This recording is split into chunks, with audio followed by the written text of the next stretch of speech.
Salam, Om Swastiastu, Namo Buddhaya, salam kebajikan. Indonesia ini negara besar. Kita harus bersyukur Indonesia memiliki sumber daya alam yang sangat kaya. Di antaranya kita punya cadangan nikel. Warahmatullahi wabarakatuh. Selamat malam, salam sejahtera untuk kita semua. Hadratus Syekh Ki Hasyim Asy'ari, pendiri Nahdlatul Ulama, mengatakan, petani adalah penolong negeri. Akan tetapi, hari ini kita menyaksikan negara dan pemerintah abai terhadap nasib petani dan nelayan kita. Hari ini kita menyaksikan bukti bahwa hasil sensus pertanian BPS menunjukkan bahwa 10 tahun terakhir ini telah terjadi jumlah petani rumah tangga petani gurem berjumlah hampir 3 juta. Ini artinya 16 juta rumah tangga petani hanya memiliki tanah setengah hektar. Sementara ada seseorang yang memiliki tanah 500.000 hektar sebagai kekuasaan yang diberikan negara kepadanya. Di sisi yang lain, kita sangat prihatin. Upaya pengadaan pangan nasional dilakukan melalui food estate. Food estate terbukti mengabaikan petani kita, meninggalkan masyarakat adat kita, menghasilkan konflik agraria, dan bahkan merusak lingkungan kita. Ini harus dihentikan. Saudara-saudara sekalian, krisis iklim terjadi dan kita menyaksikan bencana ekologi terjadi di mana-mana. Negara harus serius mengatasinya.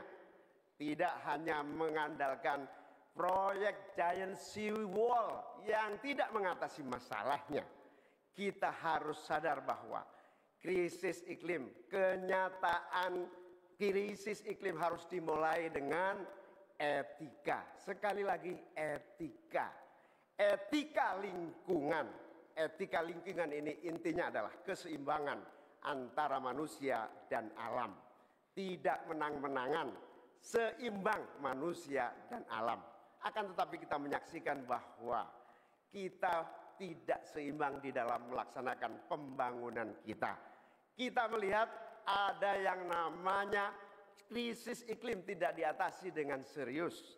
Bahkan kita ditunjukkan anggaran mengatasi krisis iklim jauh di bawah anggaran sektor-sektor lainnya. Hadirin saudara sekalian setanah air yang saya cintai. Dengan kesadaran ini, maka kita harus kembali bahwa pembangunan nasional, bahwa kebijakan nasional harus berpijak kepada yang namanya keadilan. Keadilan iklim, keadilan ekologi, keadilan antar generasi, keadilan agraria, dan tentu keadilan sosial. Saudara-saudara sekalian, rakyat harus dilibatkan. Rakyat tidak boleh ditinggal karena pemilik negeri ini rakyat. Pemerintah hanyalah pelaksana dari pemilik negeri ini. Oleh karena itu, desa harus menjadi titik tumpu pembangunan. Petani, nelayan, peternak, masyarakat adat harus menjadi bagian utama dari program pengadaan pangan nasional. Reforma agraria harus menjadi kepastian distribusi lahan bagi para petani kita. Energi baru dan terbarukan harus digenjot, bukan malah dikurangi targetnya, diturunkan targetnya. Karena itu kita harus lakukan perubahan. Kita tidak boleh diam. Perubahan menghadapi masa depan kita dan generasi yang akan datang. Para petani dan seluruh warga bangsa yang terlibat, negara menunggu langkah kita bersemua. Kita semua harus menghadirkan perubahan untuk Indonesia yang lebih baik. Baik.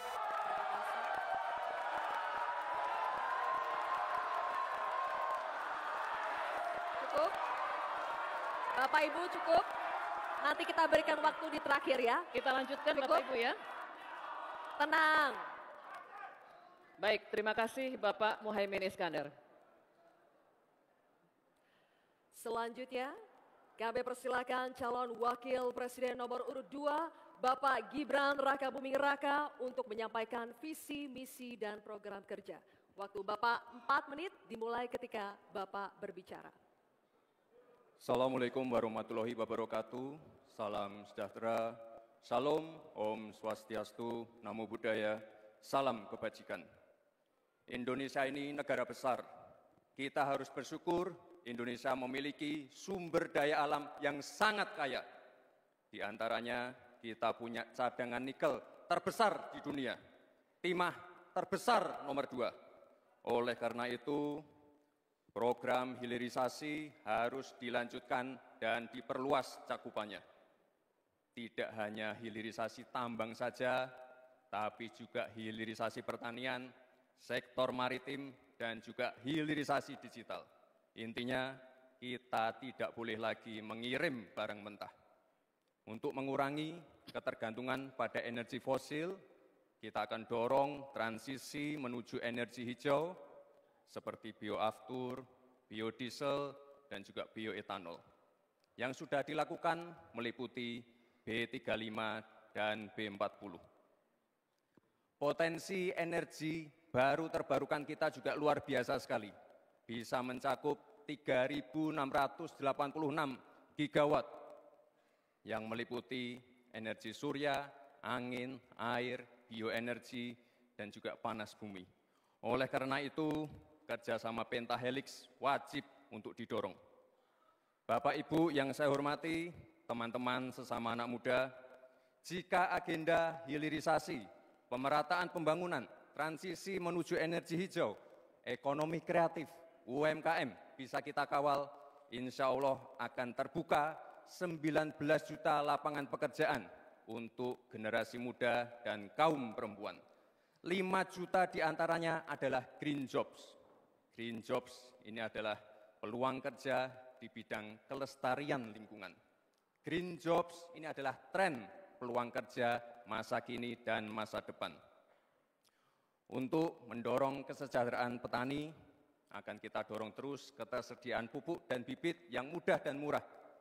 Untuk menjaga stabilitas harga pangan, akan kita optimalkan peran dari TPID, ID Food, Bulog, dan Badan Pangan. Untuk meningkatkan produktivitas para petani, akan kita dorong terus mekanisasi. Generasi muda akan kita dorong melalui smart farming. Agenda reforma agraria akan kita lanjutkan juga terkait kepemilikan tanah dan juga pemanfaatan tanah yang lebih berkeadilan. Program PTSL, redistribusi tanah, dan One Map Policy akan dilanjutkan. Anggaran dana desa sudah terbukti menurunkan angka desa tertinggal dan meningkatkan angka desa berkembang dan mandiri. Oleh karena itu, anggaran dana desa akan ditingkatkan sesuai dengan kekuatan fiskal di dalam negeri. RUU Masyarakat Hukum Adat akan didorong agar lebih berkeadilan. Karena sesuai dengan prinsip Sustainable Development Goals, yaitu Leave No One Behind. Narasi besarnya di sini adalah keberlanjutan dan penyempurnaan. Terima kasih. Wassalamualaikum warahmatullahi wabarakatuh. Baik. Masih ada waktu, Bapak? Masih ada waktu. Mau dimanfaatkan atau tidak? Baik. Oke. Cukup? Cukup? Tenang? Tenang, Bapak. Baik. Ibu? Kita lanjutkan, Bapak, Ibu.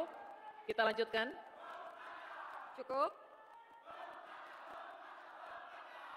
Bisa Terima tenang? kasih. Kita lanjutkan ya. Kita lanjutkan. Baik.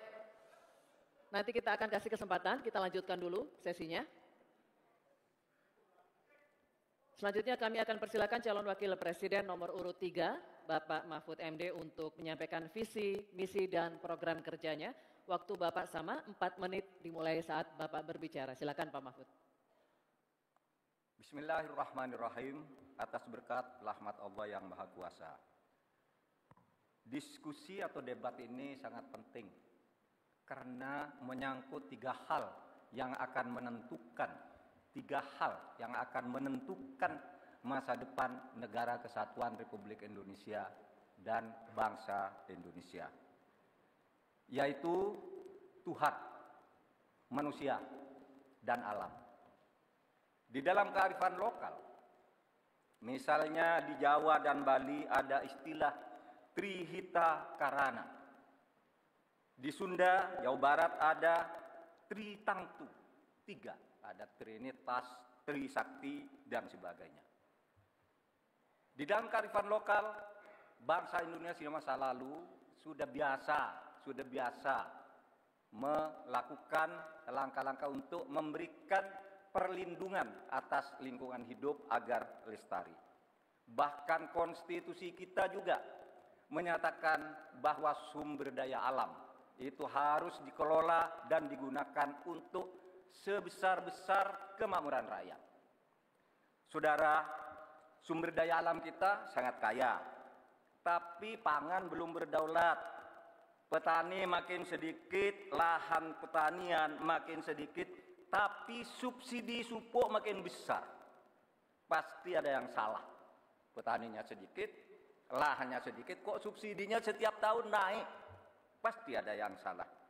Laut kita berlimbah, udara kita meracuni paru-paru kita. Investor masuk, industrialisasi terjadi, lingkungan rusak, rakyat menderita. Kemudian sumber daya alam menjadi sumber sengketa di antara rakyat dengan rakyat, antara pemerintah dengan pemerintah. Allah mengingatkan tentang ini dalam Al-Quran, Dhaharul fasadi fil barri wal bahri bima kasabat aydin nas liyudhiqahum ba'dad ladzi amilu. Telah terjadi kerusakan di bumi karena tingkah laku manusia, di darat dan di laut.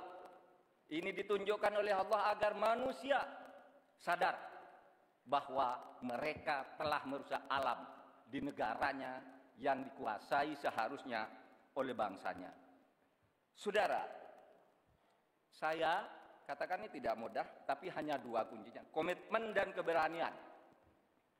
Pada 16 Juni 2011, sebagai Ketua MK, saya sudah mengatakan apa-apa yang diperlukan untuk ini. Saya membuat vonis tanggal 16 Juni bahwa sumber alam itu untuk memihak rakyat ukurannya ada 4. 1, pemanfaatan. 2, pemerataan. 3, partisipasi masyarakat. Dan kemudian juga penghormatan terhadap hak-hak yang diwariskan secara luhur kita.